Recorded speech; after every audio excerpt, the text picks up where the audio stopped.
everyone. Welcome to today's online summit, Enterprise Disaster Recovery in 2022 and Beyond. Today's event was organized by the hardworking folks at Redmond Magazine and Virtualization and Cloud Review, who have brought together some of the best independent experts on today's topic. Many thanks to our sponsors, Kayosoft, Island, and Metallic, for making this event possible. And thanks to you for joining us. I'm John K. Waters, Editor-in-Chief of Application Development Trends, and I'll be your moderator for the first of 3 information-packed sessions. But before we get started, I need to go over a few housekeeping details. Each of today's sessions is being recorded for later access. Keep an eye out for an email with a link to that recording. It'll be coming your way within the next few days. Each of today's sessions will be followed by a 5 to 10 minute Q&A. You can type your questions into the Q&A box at any time. Please feel free to add your questions as they occur to you throughout the summit. We'll do our best to get to all of them. Our sponsors, Kayosoft, Island, and Metallic, have provided some extra resources that can be found on the right-hand side of your screen. Please take a moment to check those out. And last but not least, at the end of the third session, one lucky attendee will be receiving Microsoft's latest 2-in-1 hybrid laptop, the Surface Pro 8. But you must be present to win, so stick with us till that third session. Now let's get started with our first session, why disaster recovery will matter even more in 2022. For this session, we've called on technologist, content creator, and senior resultant Howard M. Cohen. In his 35-plus years in the IT industry, Howard has held senior executive positions in many of the top channel partner organizations, and he currently writes for and about the IT channel. Howard is a sought-after speaker, an insightful observer of the technology landscape, and he's definitely one of our favorite presenters. You are in for a great session. Take it away, Howard. Thank you, John, and thank you for that wonderful introduction. Always enjoy hearing you talk about me. I get to see now which of my slides work and which ones don't. This is a slide of the Earth, and it's actually supposed to be spinning, and then it blows up. Unfortunately, that doesn't seem to be working, so just try to use your imagination. But I wanted to start off by kind of talking about the nature of disaster, because I think in the last year or two, we've seen the whole nature of what we call a disaster change, grow. This is the world blowing up. It's not that severe, but we certainly have seen, and this was a wonderful motion video of an earthquake. But we've seen earthquakes, we've seen tornadoes rip through. We've seen more and more hurricanes than we've ever seen before. We've also seen plenty of floods, and we're seeing more and more floods, and we can expect to see more floods. These are all disasters. Another disaster, yes, this is certainly can be considered a disaster, but I was really thinking more about this. This is a disaster that clearly was man-made. And while we can still characterize the floods and the tornadoes and the hurricanes and so forth as natural disasters, more and more the nature of them is that they are caused by the actions of human beings. So I'm suggesting that tomorrow's disasters are going to be more and more made by us, by people. And we are far more devious and far more destructive than nature has ever been. And so one disaster that we've encountered in the past year or two that we can debate whether it was man-made or naturally occurring was, of course, COVID-19. Some say it was caused by interaction between bats and humans. Some say it was created in a laboratory. Well, we may never know. The fact is, though, that it was a global disaster, and still is. It's still a disaster for many people who are working from home. Some are finding it wonderful, and others are finding it challenging. The financial challenges, the challenges in avoiding distractions and so forth. It's been difficult for a lot of people for a lot of reasons.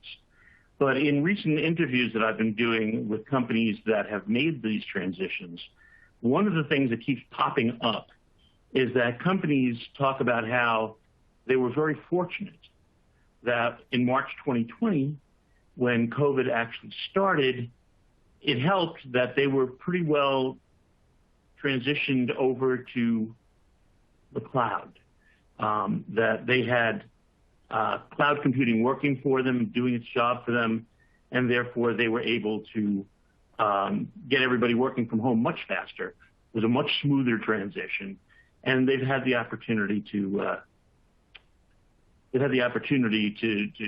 improve upon that in the ensuing 2 years. I noticed that none of my builds are working either, so please bear with me. But we've seen natural disasters, although more and more of them are being made by us. We've seen extremist disasters, if you will. More recently, we've seen data disasters, and we're starting to see cloud disasters. So I wanted to talk a little bit about what does a cloud disaster exactly look like. And so to start off with that, I decided to show the map of locations for Amazon Web Services. These are all the server locations that Amazon has, the connections, and how they're all, this is what their network looks like. And they achieve resilience, preventing disaster, through redundancy. You know, back in the old days, if you wanted to have redundancy, you could buy a second server and make it a duplicate of your primary server and run software so that if something went wrong in the server, a drive failed or what have you, drive array failed, it would fail you over to the other server, the duplicate server, the redundant server, if you will, and you would just continue working and as if nothing had happened. It was pretty imperceptible. It's pretty good. But of course, when you get larger, you can't just duplicate a server. And people found themselves at the place where they were actually duplicating data centers. They were actually building redundant data centers that basically sat there quietly replicating data, but nobody was using them most of the time until something went wrong. The cloud, to a great extent, has superseded that. In the cloud, if you're on Amazon Web Services or Microsoft Azure or Google Cloud, if you're on any of them, you have a primary server assigned to you, but your data is also being replicated on another data center and another beyond that, and probably a few more. If your whole data center goes down for some horrible reason, you're failed over to another data center. And so you just keep on working. That's good. That means that we're better protected against certain kinds of disasters because we are more resilient. Of course, if all the data centers that your data is replicated in all go down, we probably have a bigger problem on our hands. We're not so much worried about our data. This is a good development for us. Cloud has helped make it possible to achieve greater resilience through redundancy. And of course, many companies are still putting in their own data backup through other means because they want a belt and suspenders approach. They want to know that even if the cloud disconnects from them, they still have their data.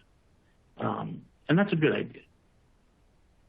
Okay, so that's the environment that we've seen. I'd like to talk a little bit now about disaster recovery because we're asking why disaster recovery will matter even more. What does disaster recovery look like? And, you know, I've helped a lot of clients over the years build disaster recovery plans or improve their disaster recovery plans. And one of the things that always frustrates me is that the first item isn't get people to safety. It's part of your disaster recovery plan. Where does everybody go? How should they get out of the building? How should they get to safety? Once they're in safety, what should they do? Who should they contact? Who has to do what?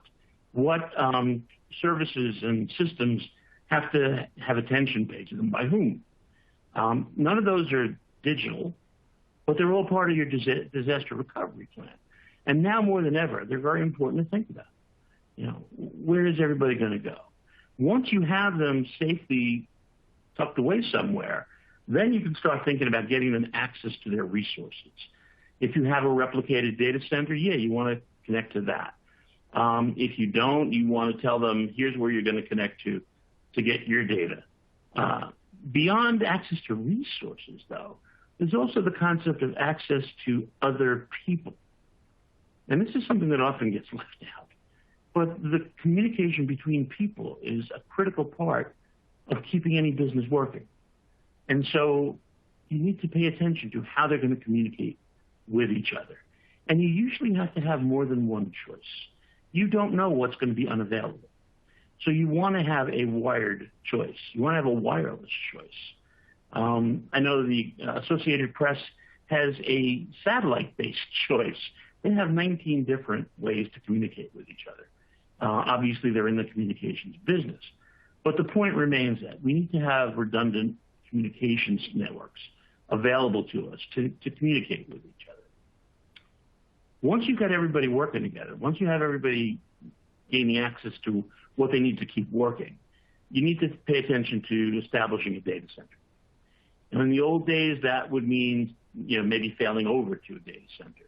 Or it might mean renting space in a co-location facility and building something so that people could get at their data. Of course, the data isn't there until you restore your last known good backup. And hopefully it's not too old. I've had clients whose most recent backup was 6 months old.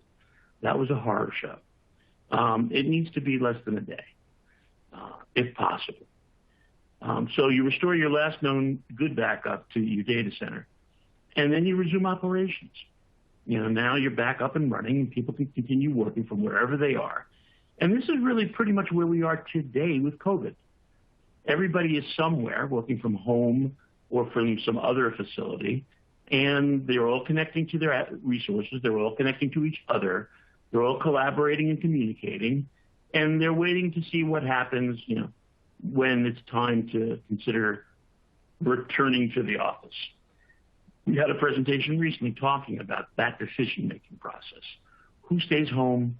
Who goes back to the office? Who shuttles back and forth between the two? Lots to be thought about there. Ultimately, we will resolve those issues. Some companies will never go back at all. People will always work from home. Other companies, people will always work back to the office. Other companies, somewhere in between.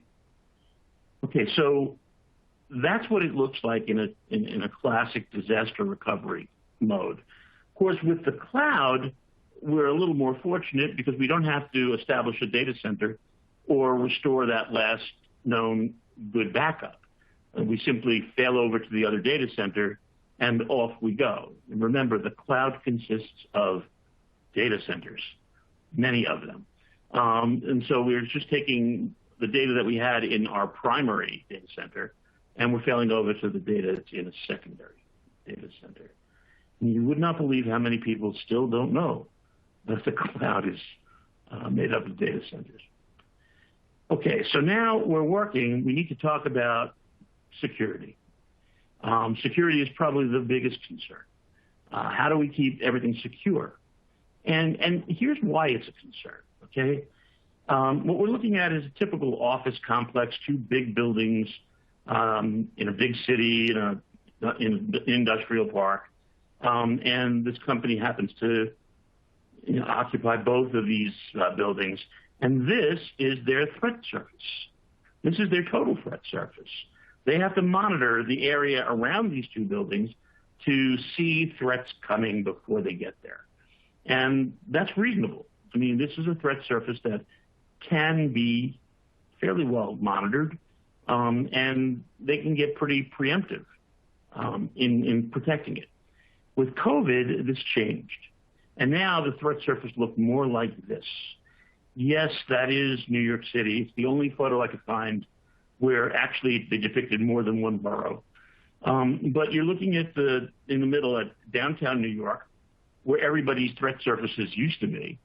And now they've all moved out into the boroughs, into the suburbs, and where their homes are. And so everybody's in their home. excuse me, each home has become part of their threat surface, the company's threat surface, because the company has to protect everywhere that the network occurs. And so you have people at home on residential internet, in some cases using home computers that aren't terribly well protected. And there is some corporate IT manager who's responsible for making sure nobody gets into any of them to get at the network and get at the resources. That is a horror show. And many network managers have been challenged to figure out how to do this. There are many solutions. I think some of them will be discussed in the next two sessions. I will leave that to them.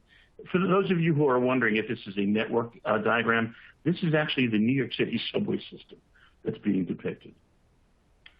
Okay, so we've looked at the environment for natural disasters and man-made disasters and how that's changing over time. Now it's time to look to 2022, to look into the future and see what we can expect. And so to do that, I've got my magic crystal ball. And in my magic crystal ball, the first thing that's coming up and showing itself to me is misinformation. Misinformation is probably the most prevalent disaster in our environment, in our population, in our world. Misinformation is rampant. It's everywhere. And unfortunately, there are all too many people who are falling victim to it, who buy into the craziest things. And some of them are getting violent.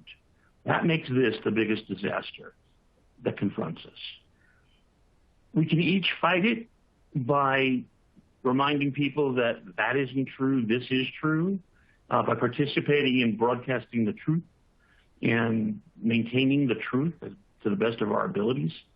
But this is one that we're going to be recovering from constantly for a long time to come, and I think we need to be aware of it. It will impact our companies. It will impact our businesses, and we need to think about how we combat that.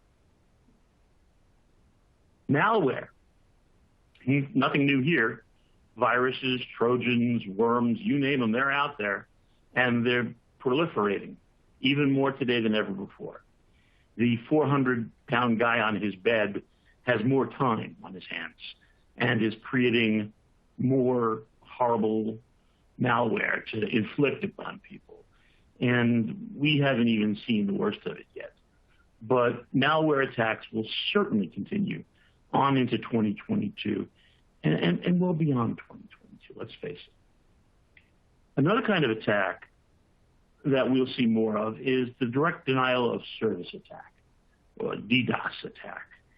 This is an attack in which a cybercriminal basically enlists a large number of computers by invading them, by connecting into them, and has all of those computers make requests of a specific target, a specific computer that they want to attack. And so now you have all these computers, thousands of them, attacking this one host, and the host can't keep up. And so it shuts down. It's unable to take real requests anymore.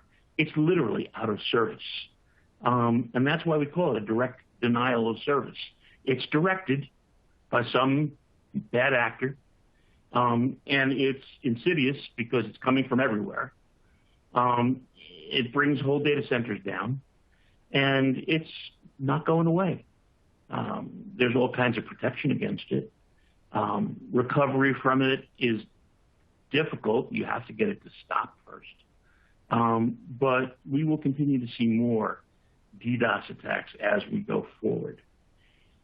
Another prevalent kind of attack that we're going to see more of is the insider attack. You know, people think that the bulk of attacks are coming from outside their firewall, and they are wrong. It's been estimated between 60% and 85% of attacks actually come from within the network. Somebody on the inside, either accessing data they're not supposed to, stealing data from their company, making data available to outsiders, you name it. There's all kinds of insider attacks They're going to continue. Disgruntled employees, sometimes they happen by accident, inadvertently. People don't mean to do it, but they do something that causes an exposure. It requires more attention than we pay to our external attacks, and yet most companies spend a whole lot more protecting themselves from the outside than they do from the inside. As we move forward, as people's times become more desperate, we may see this grow substantially. So keep your eye out for your insider attacks. The next slide says remote worker attacks, and remote worker, if I meant that they were attacking the corporate network, I would have just included them in insider. But what I'm saying is that a lot of bad actors have come to realize that people working from home are working on residential internet, probably a home computer, and they're not protected very well. So just like Windows XP at the end of its support life, it's become the favorite target of every malactor in the environment. They all know, let's go after these guys who are working from home. We'll find them, we'll attack them, and we'll go through their connection into their corporate network and get at their corporate resources. This is prevalent. This is happening even today. And the solution to it is to extend your corporate defense strategies to your home users. SASE is one possible way to do that. There are many others, and hopefully you'll hear more about them later. But be aware that every remote worker you have represents a point of vulnerability, just like a mobile device. And a lot of them are using mobile devices. So let's spend some more time thinking about how do we prepare ourselves for this onslaught that's going to continue getting worse. Some of the attackers have changed. We see more and more attacks coming from outside our country. Attacks coming from Russia, attacks coming from China, from Ukraine, from Poland, from South America, from all over the place. People attacking hosts in the United States to try and get at their resources or to try to disrupt them. We saw a nation-state attack on the pipeline several months ago that shut the pipeline down completely. And you saw the crowds coming up at the gas pumps almost instantly. Even now, today, meat prices are rising because several months ago, they attacked the meat packing plants and shut down their systems. And so today you're seeing that reflected in rising meat prices. As a matter of fact, there are all kinds of attacks taking place all over the supply chain, between transportation, manufacturing, communications. All of those things are being disrupted. And every time any one of them is disrupted, everything that follows it is disrupted. And this is really perhaps one of the best expressions of the new age 2022 disaster. Let's call it disaster 20.22. It's supply chains. It bleeds over from the digital world into the real world, and it makes our lives miserable. This is not going away. We're very fortunate. I'm going to put the kibosh on it, but knock on wood, we haven't seen major disruptions of the electrical grid. And the fact is we're very, very vulnerable. It is altogether possible for nation-state actors or even domestic bad actors to attack the electrical grid. And that would mean taking everything down. Everything that we do would stop. So this is no small matter. This is where disasters are going to occur. Yes, we're going to have earthquakes. Yes, we're going to have floods, and tornadoes, and so forth. But we're also going to have massive blackouts. What do we do without electricity? A lot of things to think about there. Some of those things to think about, some of the hedges against that kind of disaster include renewable resources. Batteries connected to solar engines, get the solar energy and store it, harder to disrupt. Wind energy, harder to disrupt. If they use the grid, yeah, they're still vulnerable. But we can come up with better strategies, and we need to. While we're talking about big networks, let's talk about the Internet of Things. Okay, obviously there have been more things on the Internet than there are people since 2008, according to Cisco. So we've been there for 13 years, and it's just gotten bigger. There are billions upon billions of sensors, controls, and whatnot all over the planet that are deployed and connected back to the Internet. So many so that we are now changing the way in which we deploy the Internet of Things. It just doesn't make a whole lot of sense to try to have a connection going back from each of 10,000 sensors in a given installation. Better to take those 10,000 sensors and connect them to a local concentrator, a server or a switch or a router, and then connect that one device back to the Internet. This is what we're referring to as the edge of the Internet, and there's a lot going on at the edge. First of all of our users are by nature at the edge of the Internet. They're out there as endpoints. But now all these little devices, they're all low-powered, they're all very signal lossy, they're not well protected. And so connecting them to a protected device that then connects back to the network is a very economical way to proceed. Unfortunately, it also creates a good single point of disaster. If people attack those concentrator devices, they can bring down meshes of thousands upon thousands of sensors and switches. So whole implementations can be just knocked out by knocking out one device. We're vulnerable.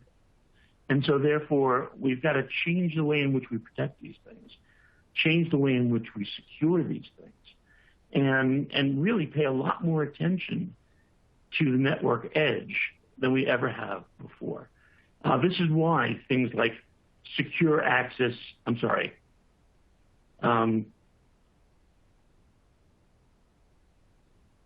I've completely forgotten what it stands for, Secure Edge. SASE was developed to protect at the edge. So explore how you're going to be deploying your edge computing. But as you're doing it, explore how you're going to protect it as well. Secure Access Service Edge. There we go. I'm sure you've all been sitting there wondering when I'm going to get around to this and waiting for me to address it. Here it is. It is by far the most frequent attack occurring in our environment. There are more ransomware attacks than any other kind of attack. And there's a very good reason. Because ransomware is designed to attack the most vulnerable component in your network, that part that exists between the keyboard and the chair, the user, the human being. Unlike digital devices, human beings are not consistent. They are not as dependable. They are given to vary in the way they respond to things. It's unsure. And so attackers create an email, a phishing email, if you will, and send it out. It looks real. It looks genuine. It looks like it's some organization you do business with every day. And it invites you to click a link to get a service. And when you click that link, you open the doors to hell.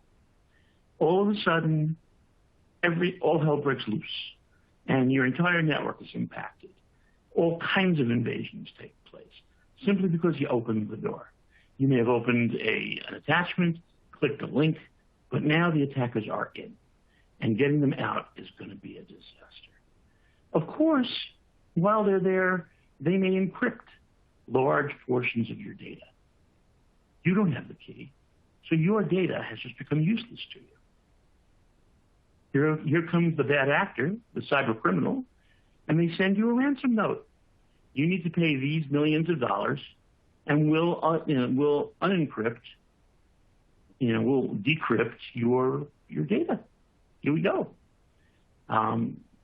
People have paid those fines. The highest ransom I've heard of is $40 million, which just is astounding. Some of the thieves have lowered their rates. They ask for less because they know more people will say yes. Very clever. Ransomware isn't going away. As long as people are using the network, there'll be ransomware. And training has been our only defense against it. It's not a perfect defense. But training and regular refreshers and regular updates are always very helpful. Now, we're starting to see the use of artificial intelligence and machine learning to create behavioral analysis systems that look for people who are doing things they shouldn't ought to be doing, things they wouldn't ordinarily be doing, unusual events, anomalies. And when they detect them, they report them. This has significantly reduced the success of ransomware attacks. But we're really just at the very beginning of it. There's still a lot more development to be done. Certainly, if they give you any relief, put them in place.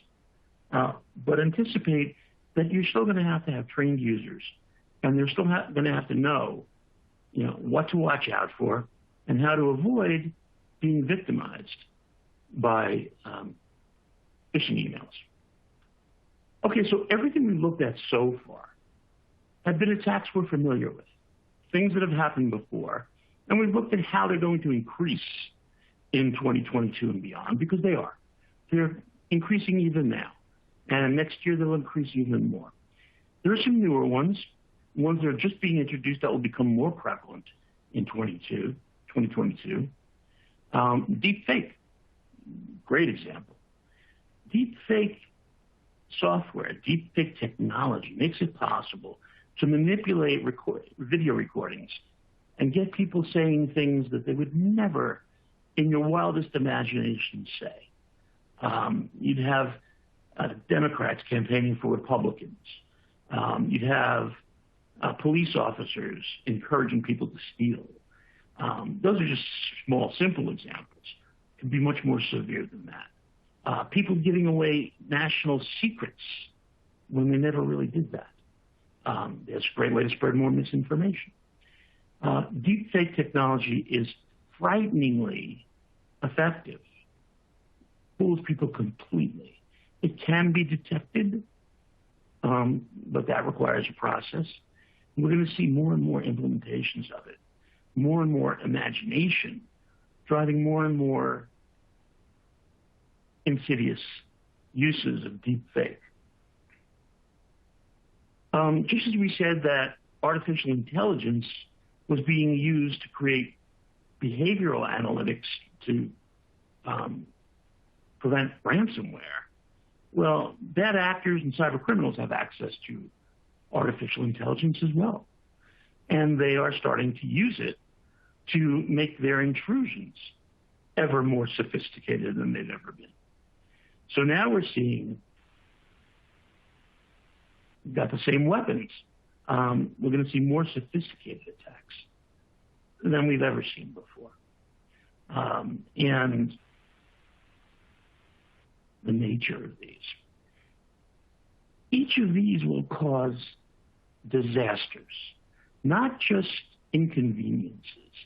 They'll be bringing down whole systems, municipal systems, federal systems, as I said before, the power grid, telephone systems, internet systems that serve millions upon millions of people. And so the definition of disaster is truly being completely renovated by the way in which we're being attacked. Another new development that we need to think about that is the passing of the password. Yes, password is dead. Microsoft told us, so it's true. Microsoft has declared that they're doing away with passwords. And they'll be using the authenticator. They'll be using multi-factor authentication, all kinds of other technologies, but no more passwords. And this is good news. This is actually very good news, because the reality is that somewhere close to 80% of users still use the word password as their password. Or they use their spouse's name, or their pet's name, or their significant other's name, something recognizable, or patterns like 1, 2, 3, 4, 5, 6, 7, 8. That's clever. A, B, C, D, E, F, G, H. Also clever.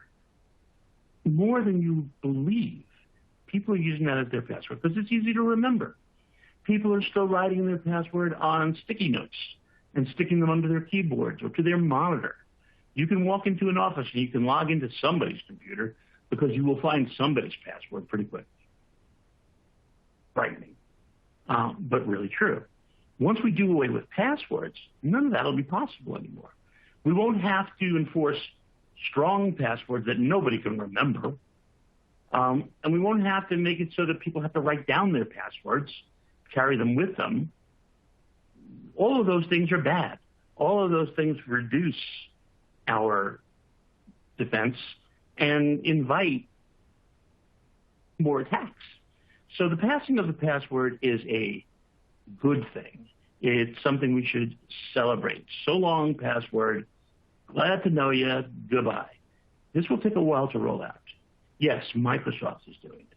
But now all the other providers of everything have to start to follow suit. I believe they will. I believe everybody sees the value of getting passwords out of our life. And now that we're getting multi-factor authentication on our mobile devices rather than some fob, some key fob, or some little device, it's much more prevalent, much easier to get at. And everybody can do it because they can either text it to you or call you with it. And so we're going to see much more of that. So we salute the password and we say goodbye. But the greatest casualty, the greatest disaster, and it has happened and it is done. There is no going back. Is the demise of privacy. An early member of the Electronic Frontier Foundation, I'm a big believer in digital privacy. And I believe that people should spend a lot more time protecting themselves against the kind of exploits we see out there. We're constantly hearing about retail organizations or banks or other financial institutions being attacked and people stealing millions upon millions of records, people's social security numbers, their credit card numbers, all manner of other information that can be used to steal people's identities, to steal people's money, and to make people's lives miserable. There is no such thing as privacy anymore. When you walk down the street, most of the stores you pass, other facilities you pass, are reading your phone to find out who you are. That's how they find you. You may have had the experience of walking into a retail store and looking at a particular product. You didn't look it up online. You didn't Google it. And yet you start getting ads for it. You start getting emails about it. How the heck did they know I was looking at it? I just stood there.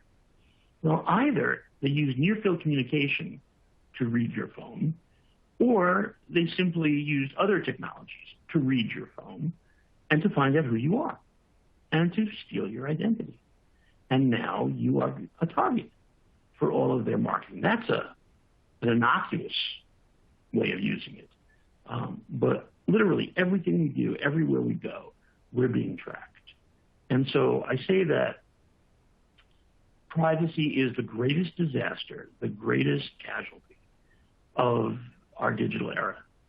And we need to think about what that means for the future. As I say, there's no going back. But perhaps we can create new best practices that will protect our information better going forward. With that, John, have we received any questions? We have, Howard. Let's get started with those, but I want to remind all of our attendees that they can type their questions into the Q&A box at any time. Please feel free to jump on and get those in. Let's start with this first one here from Fred. What is the best solution that segments the data so ransomware doesn't touch the backed up data? Air gap. Instant answer. No, seriously true. You're best served to observe the 3-2-1 rule, meaning you back up at least 3 copies of your data on at least 2 different media, and one of those recordings is taken off-site, which means it's no longer on the network. It's air-gapped from the network. And therefore, they can't get at it. Not as quick to restore, not as quick to recover, but if they do, and they are, you're right, Fred, they're definitely getting through to the backups now. If they have gotten through your primary, encrypted that, gotten to your backups, and encrypted that, then you need to have that off-site storage. First, you repair however they got in, then you restore the backup, and then you resume. But there can be no better way to segment off the data than to completely remove it from the network. Awesome. Okay, here's one from McKenna. You didn't really talk about VDI. How does that figure into disaster recovery? Yeah, when you first started reading Fred's question, I thought this was going to be the answer. Many people, especially with mobile devices, they want to segment the personal data from the corporate data. And that's what corporations want people to do now that they're working at home. They don't want the two to mix. They don't want somebody using text to send corporate data to a friend. They want them segmented from each other. Segmentation is in and of itself very difficult to do. However, VDI is a great solution. The virtual desktop interface or virtual desktop infrastructure, depending on who you learned it from. VDI means that nothing's happening at your end user's computer. Nothing. No data goes there. No processing happens there. It's all happening back in the data center. And so even the user themselves can't get at the data to bring it over to their private side. That's terrific. And it's a very effective way. It's a very effective way of segmenting corporate activity from personal activity. However, the price you pay is that VDI is complex. It's a very difficult thing to maintain, and especially when we don't have people in our data centers right now. You know, people couldn't get into the data center because of COVID. It would be a hard thing to do.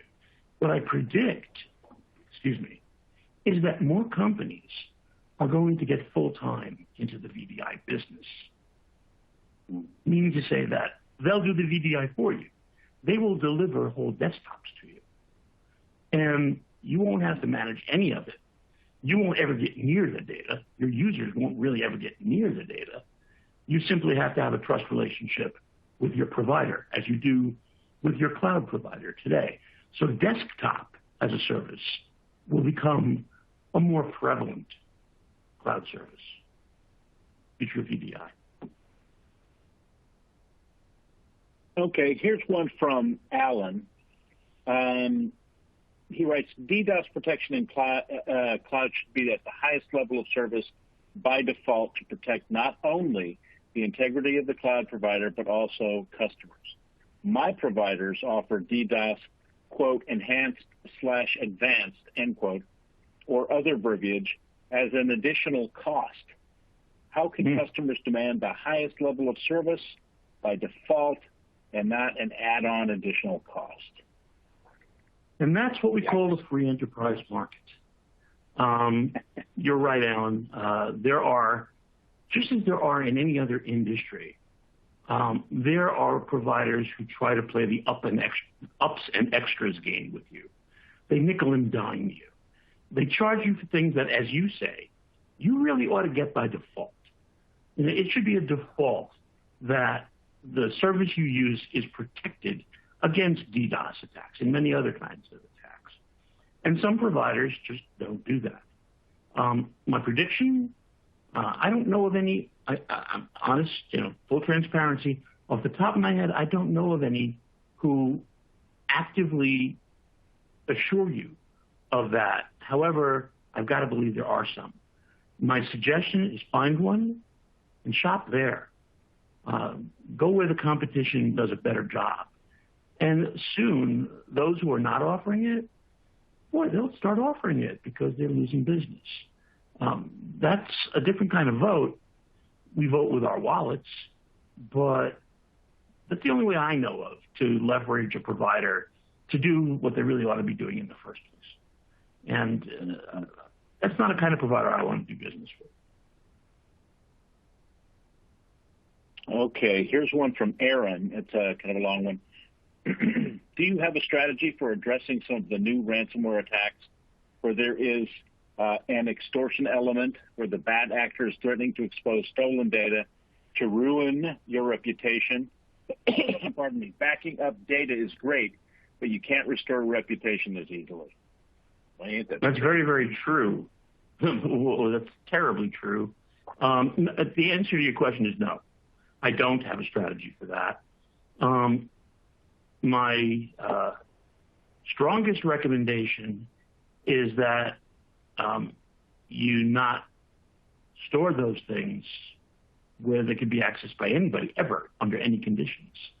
I know, we see this happening with young people where they're experimenting with things and they're taking photographs of each other that they really shouldn't be taking, and they post them to their Dropbox or their OneDrive or whatever, and somehow somebody gets in and gets at them and broadcasts them all over the school. Horrible. Terrible thing to do to another human being.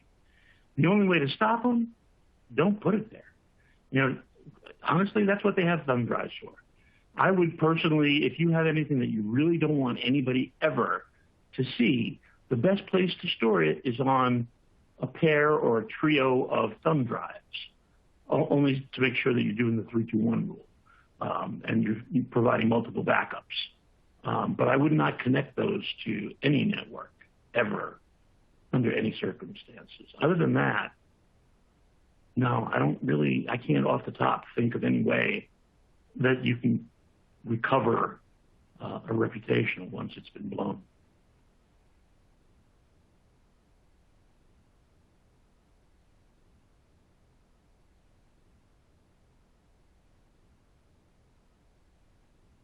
John?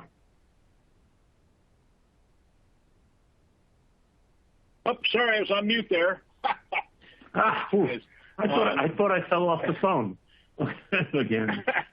I had a little coffee. Okay. Okay, this is another one from McKenna. She wonders, should we be backing up each other's computer or let each of them be responsible for that?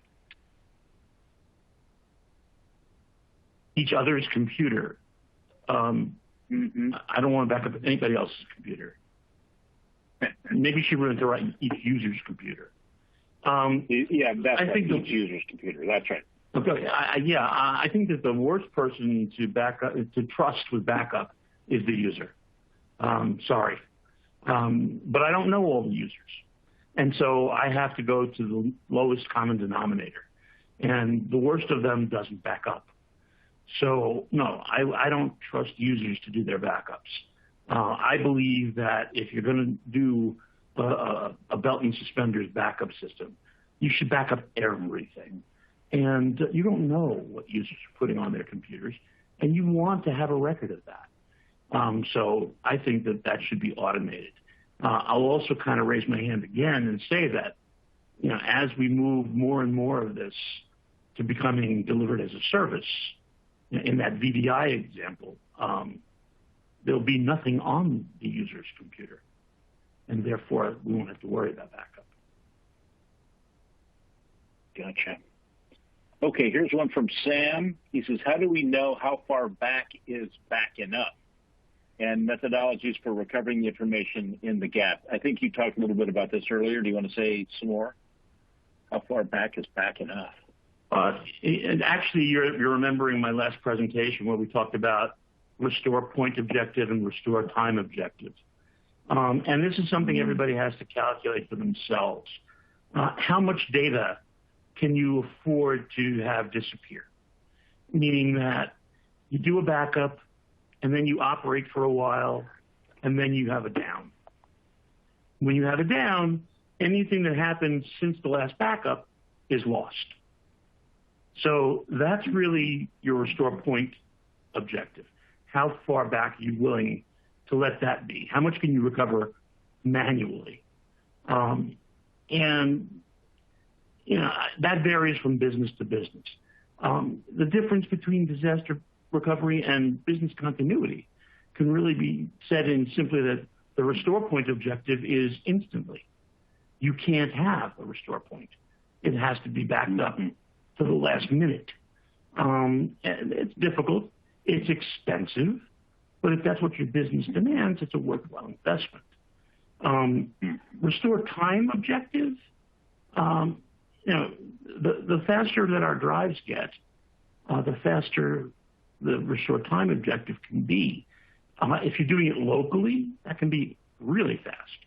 If you're doing it across connection, depends on the connection. The faster the connection, the faster you'll restore. Again, it's a balance between how much downtime you can tolerate and how much money you can afford. Fascinating. Here's one from Luke. It may be my favorite question of the day. What's the best way to say, I told you so, to a client who refuses to spend on new backup solutions?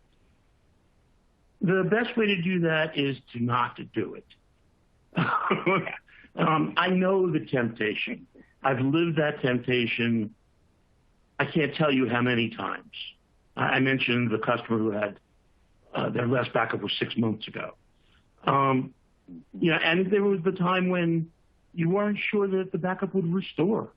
It backed up, but will it restore? If you're willing to give up the relationship with that customer and any referral that customer may ever give you in the future, tell them I told you so. Beat your chest, go home and laugh. Personally, it's their business that's been impacted. And although it might be personally gratifying, it's pretty costly in terms of the relationships you lose. I like that question. So we've got time for one more. Let's see. Could you explain the 3-2-1 rule a little more? Yeah, actually, I realize now that I didn't explain it during the presentation. But the 3-2-1 rule simply says that best practice is to create at least 3 copies of your data at all times. Mm-hmm. Use at least 2 different media. If one's on disk, maybe the other's on tape. If one is local, maybe the other one's a cloud service.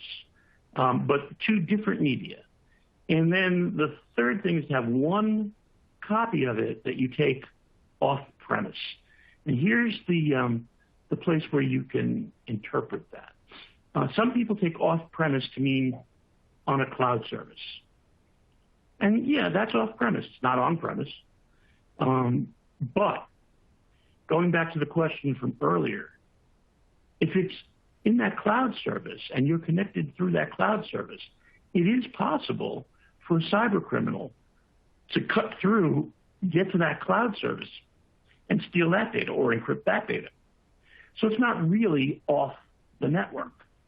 It's off premise, but not off the network. So my recommendation is still use media. Use a disk medium, use tape medium, whatever you want, but something removable and something that you can put in a vault or take home with you, or just get it off the network. Whatever you do, get one copy off the network. So if all else fails, you've still got a copy. Fascinating. Well, Howard, that's all the time for questions we have. Thank you very much for an awesome session. Thank you, John. Thank you, everybody. Love the questions. Really appreciate them. All righty. Looks like that's all the questions we have time for. Many thanks to Howard M. Cohen for making for this great session, and to our sponsors, Chaosoft, Island, and Metallic for making it possible. We are going to take a short break, but we'll be back at the top of the hour for our second session, the new best practices for backup and recovery with your modern cloud, hybrid, and HCI infrastructures. Led by Dave Kawula, Managing Principal Consultant at Tricorn Elite Consulting, and moderated by my colleague, the driving editorial force behind virtualization and cloud review, David Rammel. Now would be a great time to check out those extra resources on your console provided by our sponsors. And remember, during today's third session, we'll be giving away a Surface Pro 8, Microsoft's latest 2-in-1 hybrid laptop, which you must be present to win. So stick with us. Back in a few. Okay, welcome back, everyone. Thank you for being here. I'd also like to thank our speakers, my fellow moderators, and of course, Chaosoft, Island, and Metallic for underwriting this summit and allowing us to bring you this great content. I'm David Rammel, editor of Virtualization Cloud Review, here to moderate the second session of our summit called The New Best Practices for Backup and Recovery with Your Modern Cloud, Hybrid, and HCI Infrastructures. Our speaker for this session is Dave Kawula, Managing Principal Consultant at Tricorn Elite Consulting. Dave is a Microsoft MVP with over 20 years of experience in the IT industry. His background includes data communications networks within multi-server environments, and he has led architecture teams for virtualization, System Center, Exchange, Active Directory, and Internet gateways. Dave, it's great to have you here. Please take it away. Awesome. Thank you very much, David, and thanks for all the crew for having me back again. As you know, we've had a lot of discussions this year around backup and disaster recovery, and this is a good one because the focus of this is the operational side of backing up and recovery for your clouds and hybrid infrastructure. I'd also like to thank Howard and John on a great previous session that have so much amazing information in there. You know, I always gain a lot of additional knowledge listening to those two when they speak. So thank you guys very much for a great previous session. So let's get going. So what do we need to think about for enterprise disaster recovery for, you know, the upcoming year and beyond into your kind of 5-year roadmap? Well, I think the first thing that's happened is in 2020, you know, we were hammered by COVID-19, and that rolled through all the way through this year, and it's still going on worldwide, and has really changed the game and changed the landscape for, you know, how we think of backup and disaster recovery. And some of the big pieces is, you know, traditional DR, as we would think about it, would be some type of a natural disaster, fire, flood, hurricane. I like to throw forest fires into the mix now because it seems like every other week there's, you know, a beautiful forest that's on fire because of, you know, global warming or a variety of other reasons.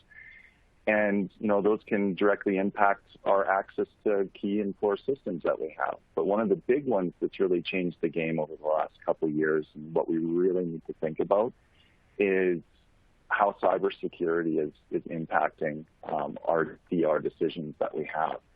And so that's going to be a big focus of this presentation.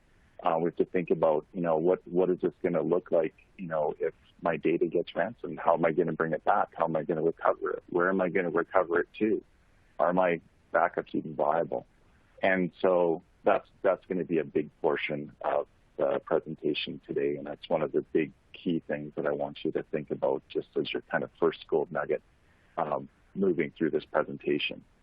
And now I want to introduce everyone to a backup and DR concept that I call the cascade effect. And The cascade effect for me came from me working with operational support teams around the globe, trying to help them strengthen their skill sets on backup and recovery. One of the big things that we look at as what we'll call a backup and disaster recovery analyst or engineer is, well, we have something on the network. We have some type of a service that's being provided to end users. I like to call them customers, even if we're working internally inside of that organization. And so with those consumers of that technology, we need to protect it. And then we've got to protect it in a variety of ways. And, you know, Howard was talking about in the previous session the 3-2-1 rules.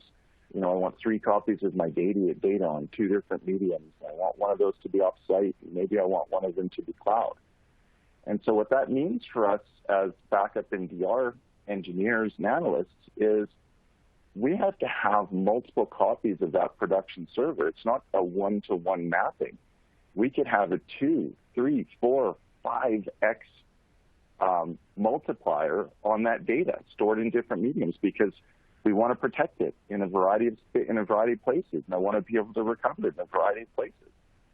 And so, in simple terms, the cascade effect is this: you have, we'll take a scenario of just a virtual machine that's running on the network, and the virtual machine running on the network is doing a great job, just an absolutely fantastic job. It's got a data drive attached to it, and it's currently 500 gigabytes inside. So a request comes in. We get an RFC coming in from the application support team, and they say, well, you know what? I'd actually like to increase that data drive and double the capacity of that data drive. I'd like to go to 1 terabyte. Well, what does that mean for the backup and DR team? Because typically what ends up happening is that request ends up getting processed through right away. It's a very simple request. You know, it's just expanding a drive. We've got space on our hyper-converged infrastructure. No problem. You know, that's one of the reasons that we bought that gear in the first place. You know, we love HCI because it's so easy to manage. So easy to manage creates some problems in the back end for the teams that are, you know, providing backup and DR solutions and behind it.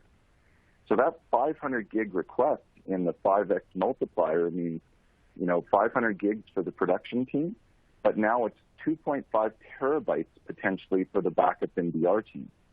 And this is your cascade effect. And your cascade effect is in more than just storage. It could be in networking. It could be in a variety of other places. But we really see this coming true from the storage side of managing virtual infrastructure, where we think that it's such a simple operation that, oh, it's just that 500 gigs. Well, it made a big difference because now we just put a lot of additional pressure on our back-end backup and DR infrastructure. And what I've seen happen from the operational teams is that we start to outrun the space available in our backup and DR environments very quickly because, you know, you might be looking after one hyper-converged infrastructure cluster, but maybe our backup targets that are supporting that are looking after 3, 4, or 5 clusters backing up to one backup target. And now I've got all of those hyper-converged clusters taking and increasing on a daily basis. Well, it's a compound effect behind the scenes for the backup and DR team. So what I want you to walk away with from this session is I want you to think about that cascade effect and how it affects your business and operations. And heading into 2022, if you're going to continue along the same path and that same journey with you know, the ease of use of hyper-converged infrastructure, just any infrastructure in your networks, you better be planning for additional backup and DR space. And this problem absolutely compounds itself once we move up to the cloud, because once we move up to the cloud, space is no longer as much of an issue anymore. So if you want your pocketbook to be hurt really quickly by having to continually consume more blob storage for where we're putting these things, this is where we're going to have problems. So this cascade effect is a term that I'm now using with my operational teams to help give them and have them gain insight as to the small requests causing massive impacts in behind for teams outside of their own. All right. The next one is single set DR isn't enough. So I call it single set DR because there's a variety of different scenarios from an operational perspective that we now look at. I've started to train our operational support teams that, even something as simple as patch management for our infrastructure. Well, if you have the space, you can look at a variety of different DR scenarios for replicating those VMs, because I've seen it far too often where we go through a patch cycle and we take an unplanned outage of business critical applications.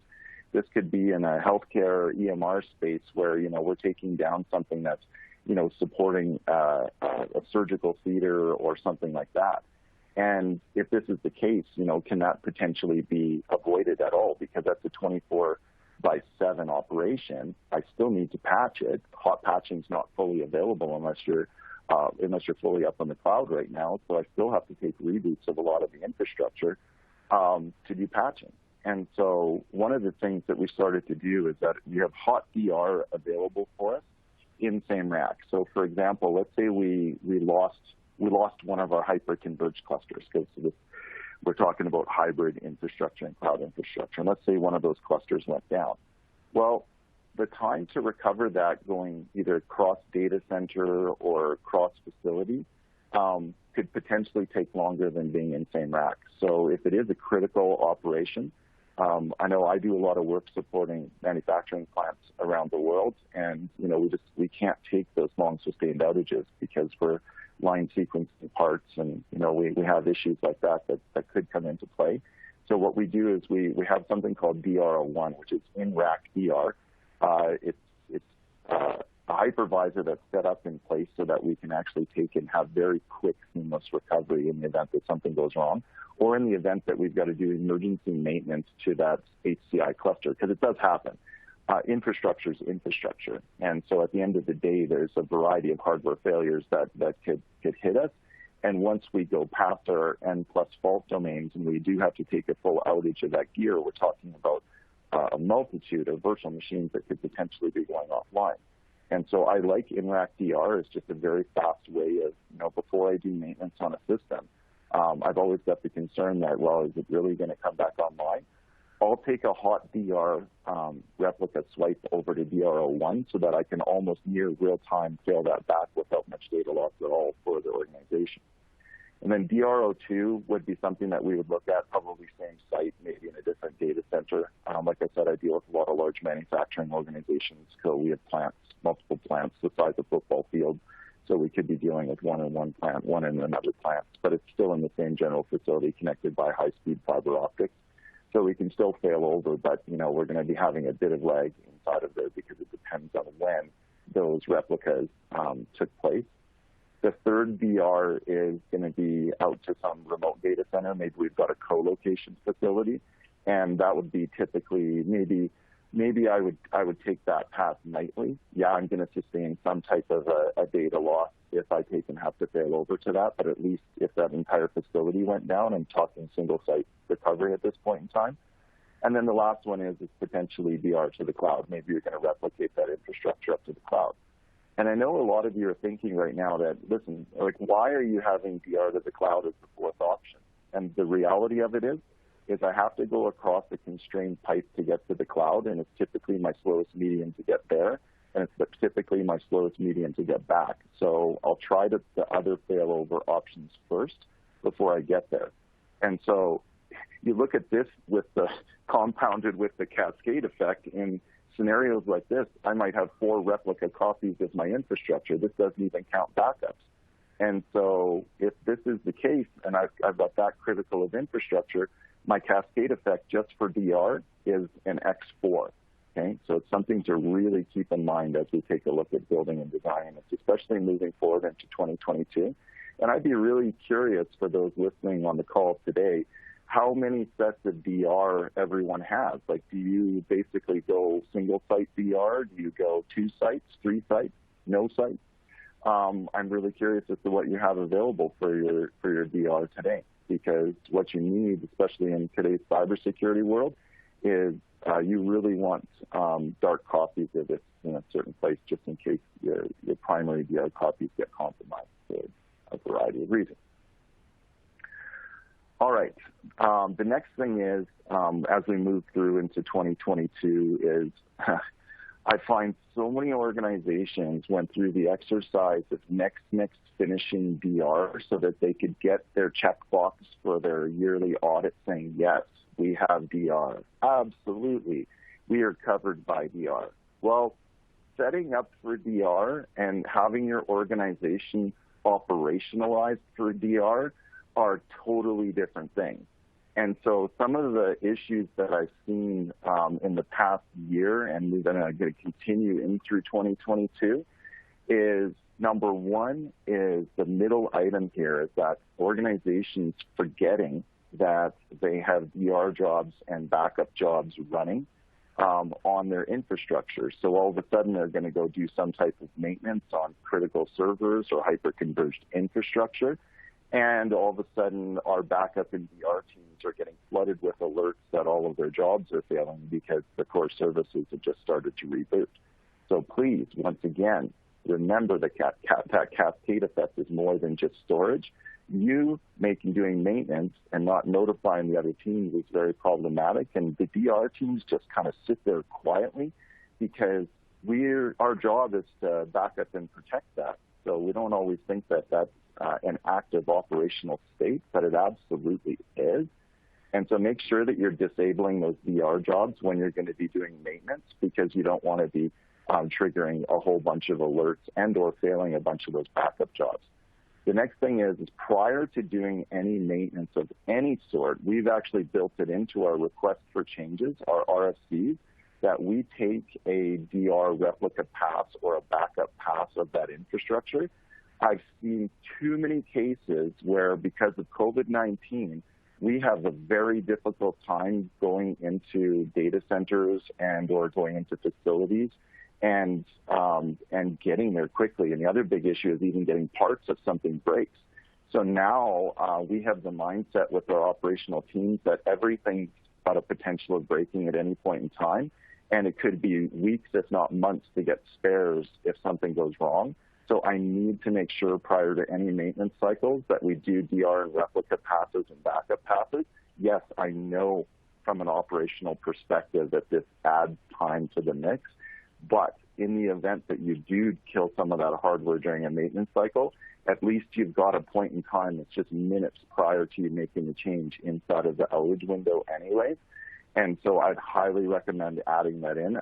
I'm seeing constraints right now, even ordering new servers upwards of 90 to 120 days right now because of chip shortages and such. So I don't know if you guys listening to the call are seeing the same thing, but across many, many customers in my customer base, we're seeing this. And so I plan for failure everywhere now, just because I can't control that hardware. I can't control a DIMM dying in a memory slot. I can't control extra drives dying. I can't control a NIC dying or a PDU dying. I want to make sure that I've got something to fail over and fail back to effectively as we go through this. All right, so operationalize your DR, talk to your teams, and make sure that you're taking and running more passes of DR. It's a good idea. Do not be a data hoarder. What does this mean? This means that you have file servers that have lived on your network for probably the better part of 20 to 25 plus years. And I know from a compliancy standpoint, some of you are going to have to keep data forever. Yes, that is true. But where you keep the data is a totally different topic. And so one of the things I want you to highly consider moving into 2022 is where exactly you're going to be placing that data. Because just because I have to keep something for 100 years for compliance reasons does not mean that I need to take and have that on a all-flash NVMe HCI cluster that is extremely expensive on a cost per gigabyte perspective. Maybe I only need to keep 20% of that data there, the hot data there. So I really want you to consider some type of cloud tiering. I know that, Azure Files gives us a lot of those capabilities for having cloud tier options where we can automatically scale up to the cloud.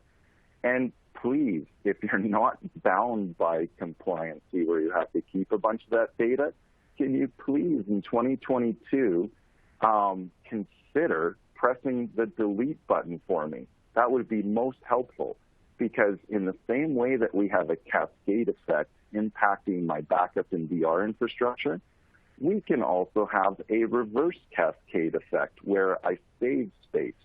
So you go through an analysis project of these file servers that you have on the network that you're protecting from a backup and DR perspective, and now I actually get back all of those same amounts of space. So in the same way that we added a 500 gig drive, imagine taking away a 500 gig drive in that DR scenario. Now I just got a 4x multiplier in space savings for my DR infrastructure just by going and cleaning things up.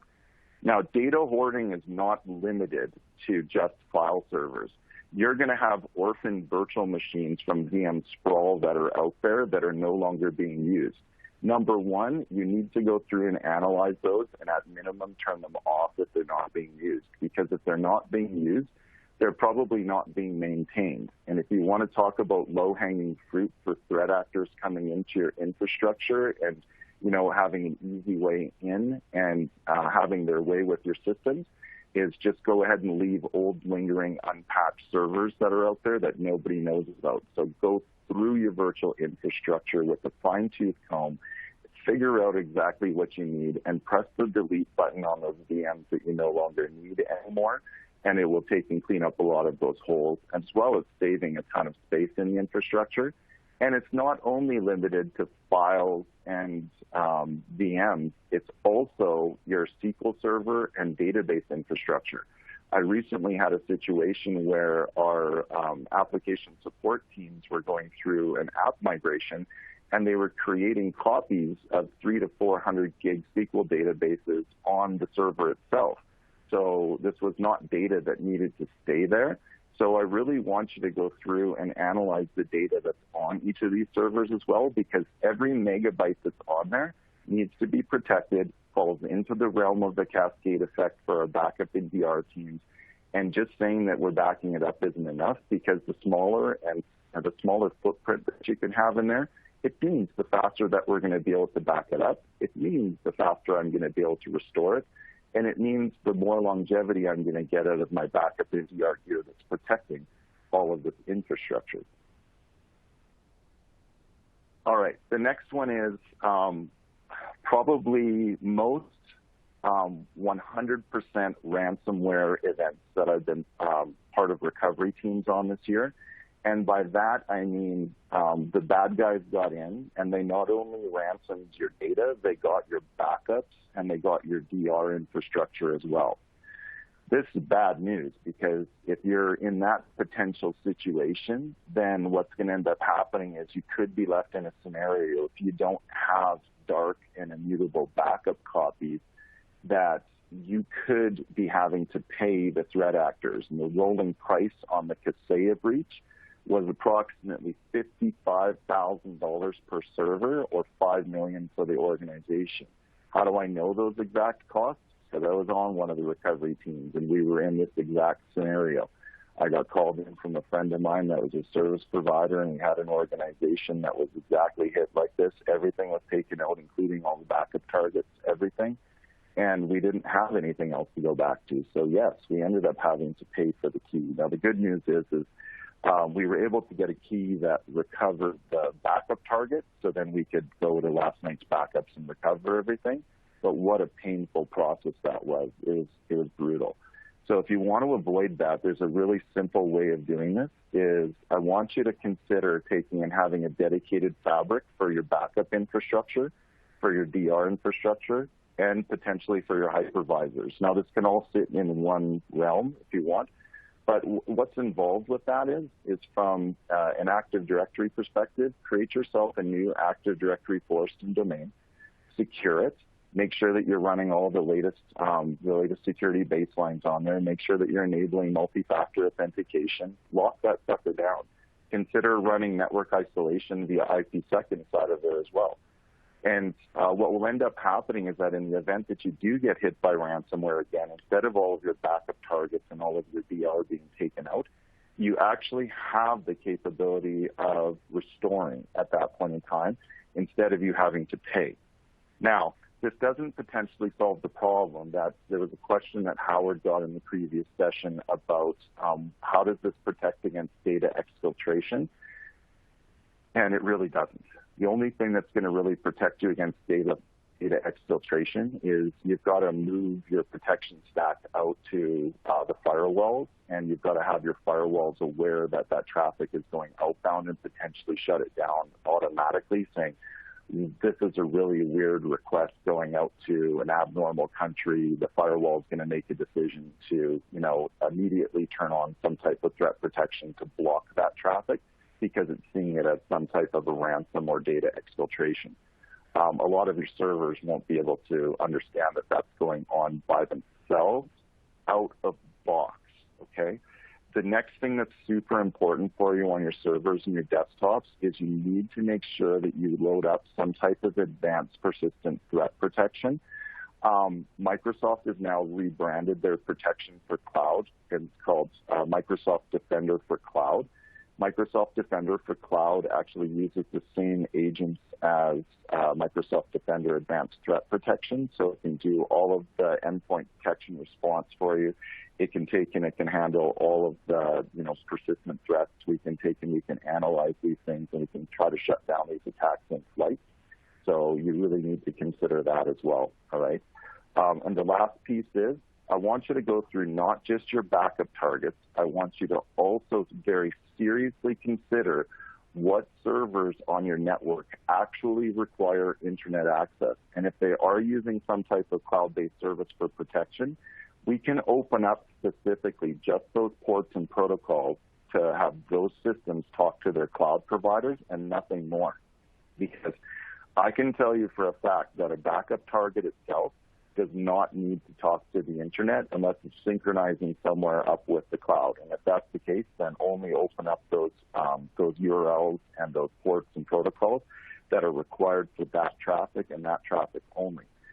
That is a big piece that will take and will stop a lot of that traffic dead in its tracks. And especially if you're going to be building a dedicated fabric to protect things, there's really no big reason to open that up. And you're thinking, well, what about patching and everything else? Well, you can proxy patch all of that stuff. You can WSUS it. You can set up patching tools.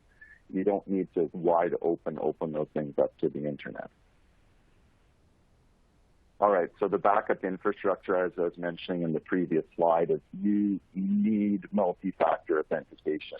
So the rule of thumb is today, if you RDP to it, you multi-factor it. So if you are going to be RDPing to a server, just understand that the RDP protocol is one of the ones that threat actors really love, especially in weak and insecure environments that don't have password lockout policies and or that have exposed RDP endpoints out somewhere on the internet. And it's not just even on the internet anymore. I just want you to give me a virtual show of hands, everyone. How many of you through COVID-19 got the phone call from the big bosses that said, whoa, we need to send everybody home here because they can't work in the office. We need a VPN solution set up right now. And so we went back to the big bosses and said, well, yeah, but, that's going to be a little insecure just opening up everyone's home networks. It doesn't matter. They need to work. Open it up. Okay. So now I consider exposed endpoints from the homes as basically wide open internet endpoints because I can't control the traffic that's going into somebody's house. And I can't control what their kids are doing on that home network or the grandparents or, what's going on inside of there. And now I'm supposed to have this laptop that I take home from work that I connect to the same Wi-Fi that's got no isolation on it, that's got a direct connection back to work and can be easily attacked from other devices on that home network. So now I actually consider those open-ended RDP connections where they used to say internet. I actually consider that coming across the home VPNs that we've set up. And at minimum, when you set up those VPNs, don't just set them up as wide open VPNs. Do some type of ports and lockdowns on them, please, okay? This is also why advanced threat protection comes in so important. You load up full load APP on absolutely everything. I do have some really good news for everyone in regards to the Microsoft Defender Advanced Threat Protection Plus for our smaller to medium-sized viewers on today. At Microsoft Ignite this week, Microsoft announced that the Advanced Threat Protection feature sets are now available with the Business Premium SKU for Office 365. You no longer have to be on like a full E5 or a separate E5 type SKU to get these. They're not even really all that watered down. You still get advanced threat protection, endpoint detection and response. You still get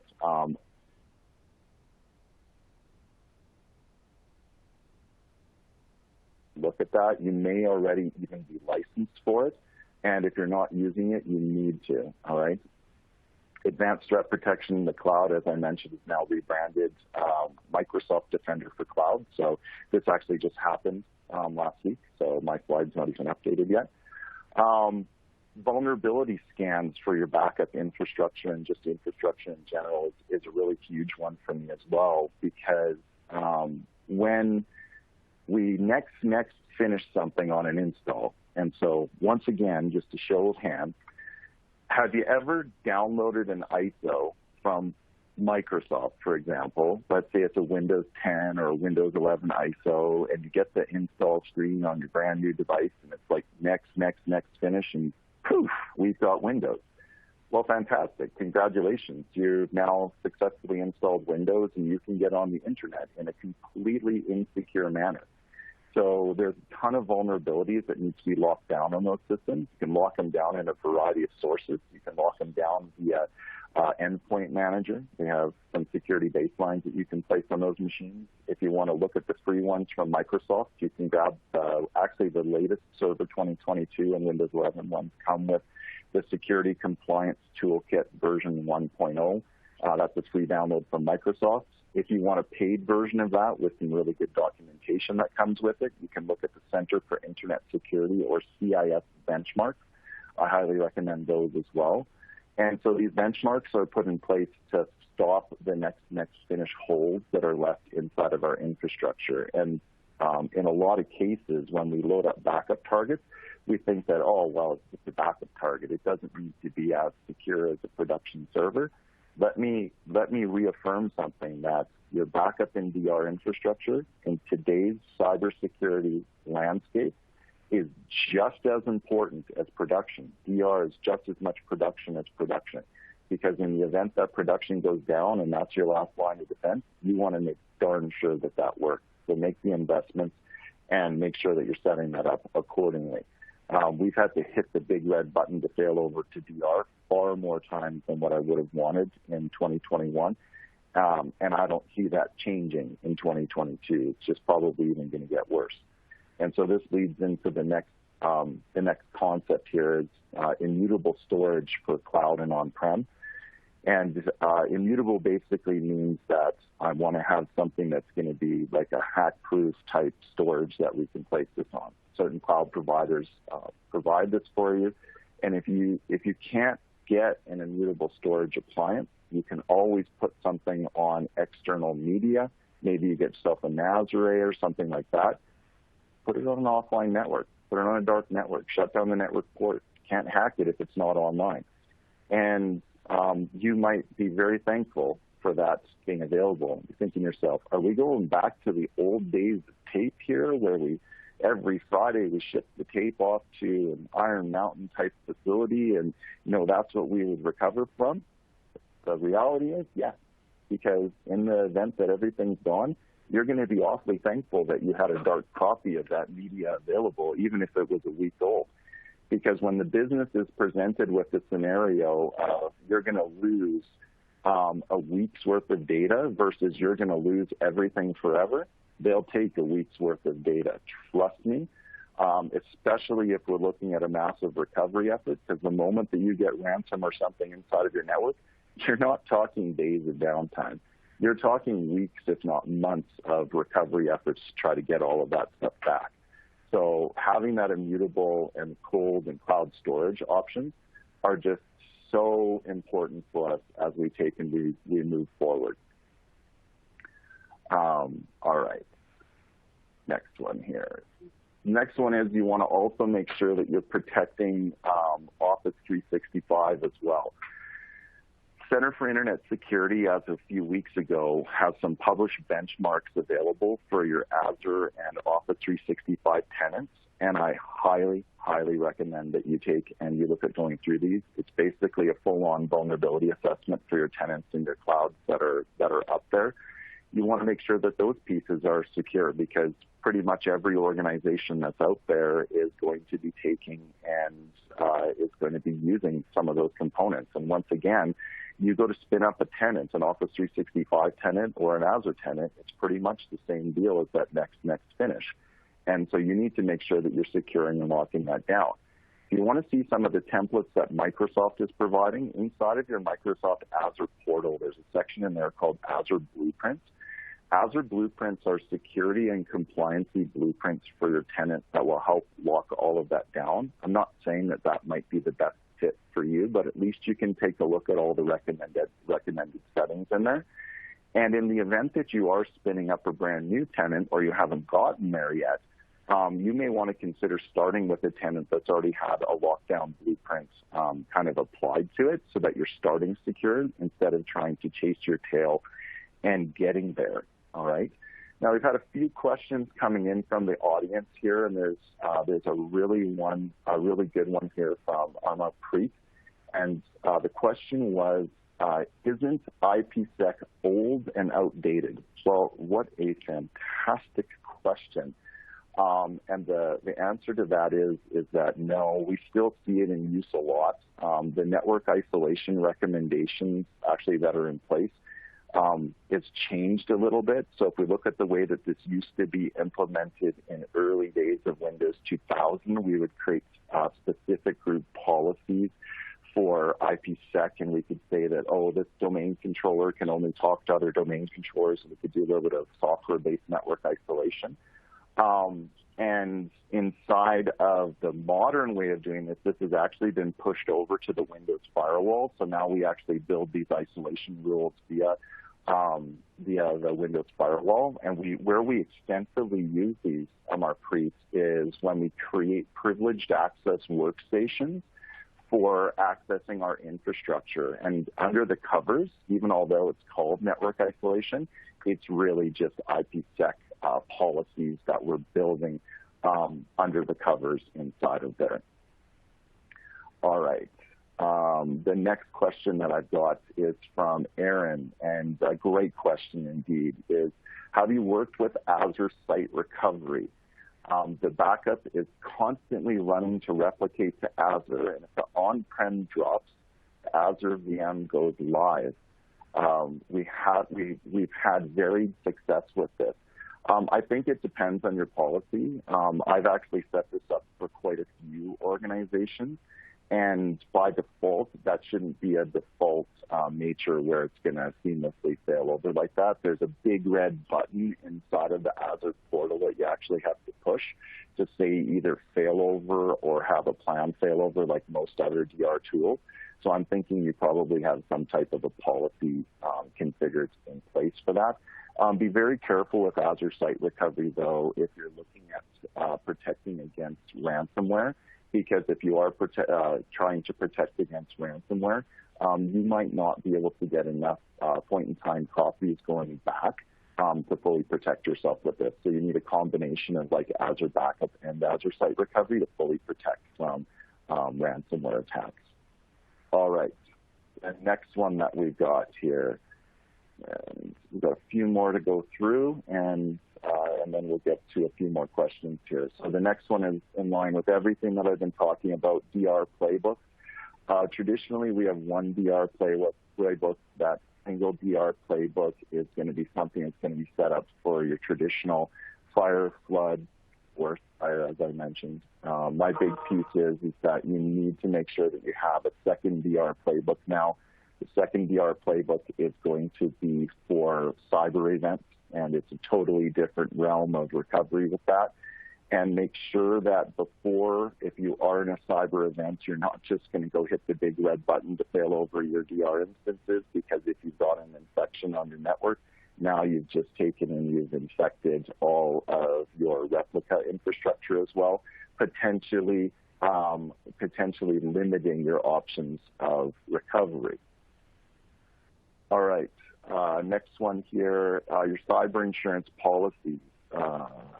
This one here is an interesting one for me because with the huge hit that providers took with the Kaseya breach, I'm not even so sure how much longer this is going to be around for, and this is only my personal opinion. I have had lots of customers that have had cyber insurance. Cyber insurance has done a good job paying out on things. One of the things that we're finding is they're starting to put a lot more riders on your cyber insurance to qualify. Number one is you have to have attestation requirements, you have to sign forms, you have to have MFA, multi-factor requirements, you have to have hardening requirements now, making sure that things are actually locked down. And the biggest one for today's session, because I have had customers be in the situation where they have had to pay out, you need to set up a cyber defense slush fund. And what do I mean by a cyber insurance slush fund? Well, if you've got $1 million in coverage inside of your policy, that is not a prepay from the cyber insurance vendors. That's a you pay, get reimbursed. So in the event that you're ransomed or cryptoed and everything's locked out and you're desperate to get everything back, hopefully you had a secondary subline bank account that had a whole ton of cash sitting in it, because you're going to have to go dig into that. Because I don't know of a heck of a lot of banks that are going to be going and lending money for, cyber payments going out to try to restore your data. So you want to think about in 2022 starting to build up a reserve fund for the time that you are going to be hit, because the amount of cyber insurance that's going to be around to even cover this anymore, who knows if that's going to be around for a great deal longer, because you keep taking hits like this. There'll be so many riders that, you might want to just consider self-insuring as well. Like I said, so far, experience with cyber insurance vendors has been pretty good, especially from a recovery perspective, but just know and understand that they're tightening up how you can actually get these policies. All right, a little bit of training for everybody. I got some good news for you. For the first time in probably 5 to 6 years, Microsoft has actually come out with some new hybrid exams for you to go get yourself trained up. You're thinking to yourself, man, oh man, there is a lot that goes on between the cloud and on-prem. Maybe you're just an on-prem infrastructure engineer that's worked there for a long time, and you're looking to skill up and get ready for the cloud. And, this will also help out with your DR and recovery exercises. These exams actually cover hyper-converged infrastructure from Microsoft, clouds, configurations, all hybrid scenarios. It's actually the first Windows Server exams that have come out in a long time. They're actually moving into beta in December, so those will drop in December. And I like this one because we're actually making this a requirement for anyone to work on my team. Actually have to go through these 2 certifications, because they are very good. And there's also another one that Microsoft has that I didn't list on a slide here. They actually have a specific certification around it's called a cybersecurity analyst, or security operation analyst, I think is what it's called, the certification path. And I highly recommend that one as well, because that will deal with all your Microsoft Advanced Threat Protection pieces for you. All right. The next one is, it kind of leans back to that cascade effect that I was talking about earlier, but DR and recovery are a tricky one, because typically we're the catch-all bucket on our teams that says, well, you have an SLA. You have to meet the SLA. You have RTO and RPO. You have to meet those. And it doesn't matter what we add to the infrastructure, you need to protect it. Okay, what type of a budget are you giving me for backup gear? None. You're just going to squeeze all of this into everything that you've got. I'm not really sure how that's going to work, but we'll try to figure that out. So one of the things for 2022 I would really highly recommend for you is to try to go through an infrastructure and application rationalization. And here's just a recent scenario that I went through with a customer. We were actually able to remove 60% of the organization's SQL servers by consolidating to a SQL Enterprise version and having better instances and management over the clusters. We had had a team that had deployed way too many. We thought that it was the right way to do it to have a SQL instance for every app server. Not a good idea. Pushed our licensing into a bloat of over $200,000 in the hole. We dialed back all of that, and we reduced not only the savings in SQL Server licensing, but we also had that reverse cascade effect where we took and we saved a whole bunch of DR and backup requirements on the back end. So there's so much savings by not only from a licensing perspective, but you can really consolidate some of these pieces and, maybe even look at pushing some of that stuff up to the cloud as well. All right. Critical workstations. What a great topic. How many of you in the audience listening today support engineers, CAD, CAM, drafting engineers? I was actually just on a support call with one today and had a look at the close to 50 plus applications that are installed on this workstation, high-end workstation, and to go ahead and have to reinstall all of that from ISO and media if you don't have a scripted process can take days to bring those things back online. And so the new norm for me is even if I've got localized copies on encrypted USB drives attached to those devices, I need to be able to bare metal them, because it's not just in the event that something happens from a hardware perspective. It's not just in the event that something happens from a cyber perspective. Maybe they get malware and we need to recover it. But maybe they actually need to flip over to a new piece of hardware, because those engineering stations are typically pretty high-end and they'll rotate through a lot faster than the regular desktop fleet. Well, if I can take a backup of one system and just restore it onto a new one and update all of the drivers, I probably just saved myself 2 days worth of work. So that is a really big one as well. So also consider protecting your critical desktops in your fleet as well. We've got two more, then we'll take some questions via David here. How about the cloud? What about your assets that are living inside of the cloud right now?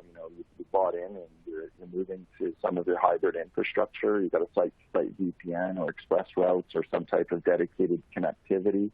And, now what are you going to do with from a cloud perspective? Do you need to protect those as well? And the answer is absolutely you do.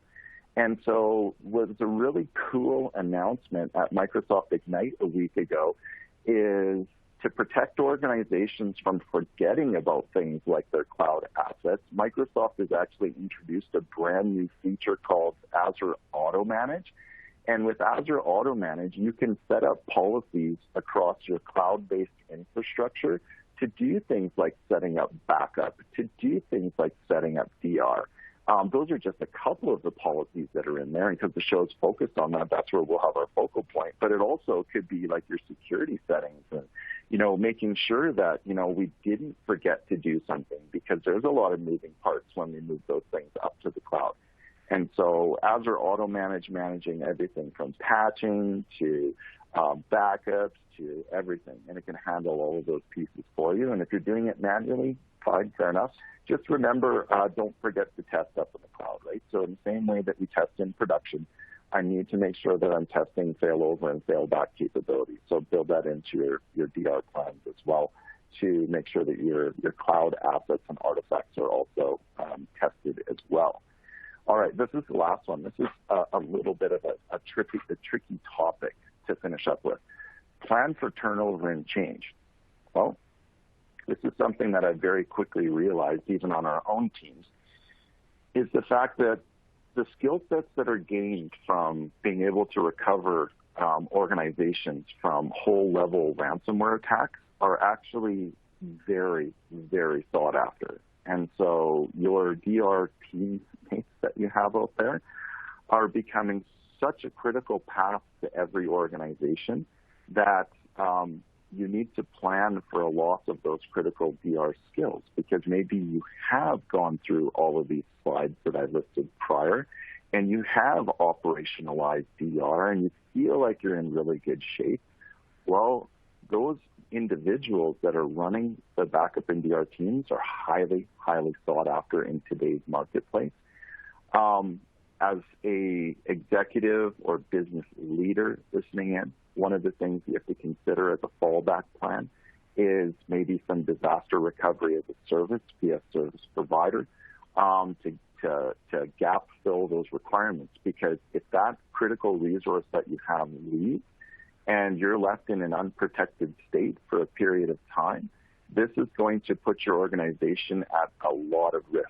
And you cannot just leave this stuff alone, because pretty much every DR environment that I've seen requires some type of constant care and feeding. So, number one, make sure you really look after those resources if you are the upper management, because just understand that they're getting hit up by recruiters pretty hard. And so just understand that that's going to be a required skill set moving forward. All right. And with that, I will hand it back to David. And David, we can have time for probably a couple questions here before we wrap up. We certainly do, Dave. Thank you for that presentation.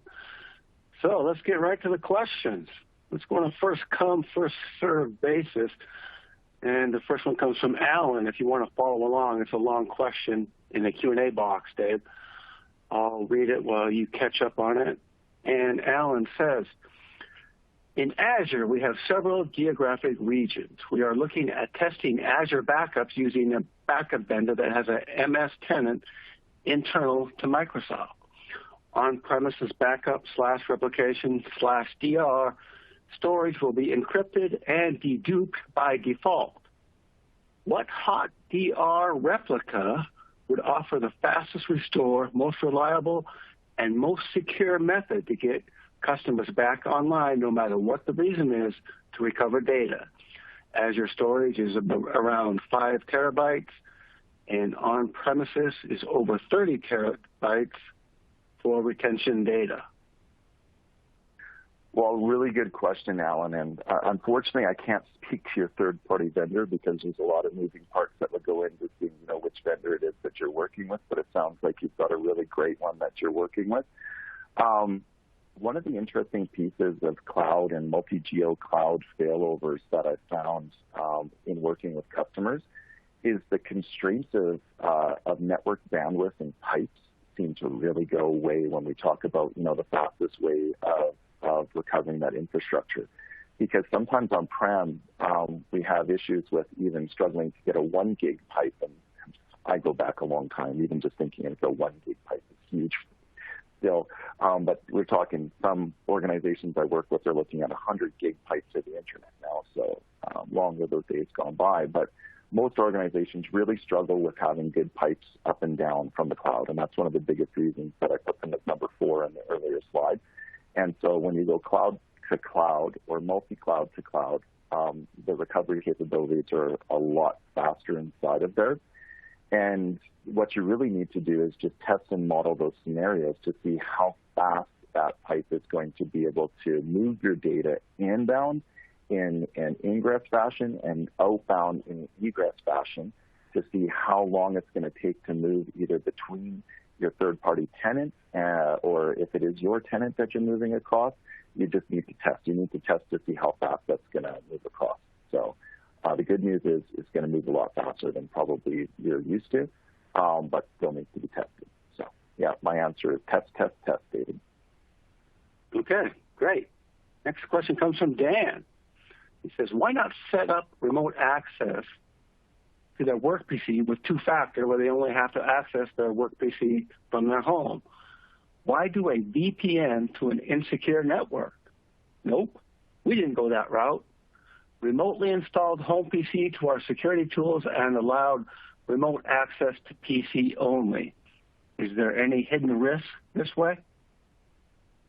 Well, if I understand the question correctly, and I'm just double-checking here, it looked like you did enable MFA. If you didn't, if you're RDPing to it, regardless of how you're RDPing to it, MFA it. So I had the exact same situation with one of our customers, and that's what they did. So they only opened up 3389. They could change the port if they want to, but we'll just say well-known port 3389 for RDP was opened up, and that was the only thing that was allowed over the VPN. And you had to MFA into it as well, just because it was coming from an insecure network as well. So, yeah, I would still MFA that. Your idea of only allowing what's required through there is absolutely the right way of thinking about that. and from a hidden risk perspective, just make sure that even with MFA enabled on those desktops, that you want to take and limit the amount of concurrent logons before it'll take and lock out those accounts. With having MFA, you can't really go through and use the same brute forcing tools. That's why we like MFA with RDP, because it kind of eliminates that brute forcing. So you're in a much more secure way, and Microsoft actually recommends this as well. When you're connecting to Azure-based resources, not just these wide open RDP connections, through Microsoft Defender for Cloud, this is actually now called just-in-time access, or JIT. And what will end up happening is with Microsoft Defender for Cloud and your Azure resources, you enable JIT on one of your VMs, so just-in-time access, and it not only opens the port for you, it'll restrict it down to an IP address and only leave it open for a period of time. So that's another thing you consider, especially if you're looking at cloud-based resources for this as well in the future. So, yeah, it sounds like you're doing a good job, Dan. Okay, well, it looks like that's all the questions we have time for. So thanks again, Dave, for a great presentation and answering those questions. Yeah, you betcha. My pleasure to be here, and wish you great luck with the rest of the show.